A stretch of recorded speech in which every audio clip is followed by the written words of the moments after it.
11/2022 को रजौली में खेसारी भैया जी आ रहे हैं क्या भैया? बिल्कुल बिल्कुल, खेसारी भैया 1 तारीख को नालंदा रजौली में आ रहे हैं। आप लोग जितने भी भाई उधर के हैं, आप लोग आइए, उस दिन बहुत बड़ा धमाका होगा। उस दिन तबला गाने की लॉन्चिंग है और रात में तबला गाने पे हम लोग परफॉर्म करेंगे। जितने भी रजौली के भाई हैं आइए, हम लोग आ रहे हैं, एकदम गर्दा होगा। नालंदा के पास रजौली पड़ता है। उसी दिन 1 तारीख को हम लोग तबला गाना का लॉन्चिंग कर रहे हैं सारेगामा से, और उसी दिन रात को तबला गाने पे परफॉर्म होगा, प्रोग्राम होगा, बहुत सारा ठुमका लगेगा। आप लोग जरूर आइएगा।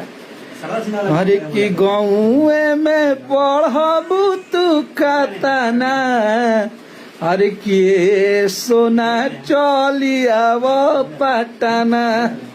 हिट राइटर मेरा भैया कश्यप, अरे जियो मेरा शेर। आप लोग हिट हैं, आप लोग से बड़ा हिट कोई नहीं है। आप लोग हिट हैं तभी दूसरे को हिट करवाते हैं। आप लोग मोहब्बत बना के रखिए ऐसे ही। आप लोग का आशीर्वाद प्यार पढ़े अब पटना हर जगह डीजे पे बाजे चालू हो गए भैया। जियो मेरा शेर। लवकुश यादव जी भैया गोरखपुर से हैं। लव यू भाई। गोरखपुर से हम लोगों को बहुत मोहब्बत है।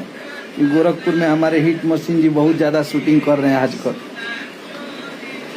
हो बजावत का नहीं कसत, इस रोक देता लगाना, ब्रेक मत दो। 25 तारीख को झारखंड में आ रहे हैं हम लोग।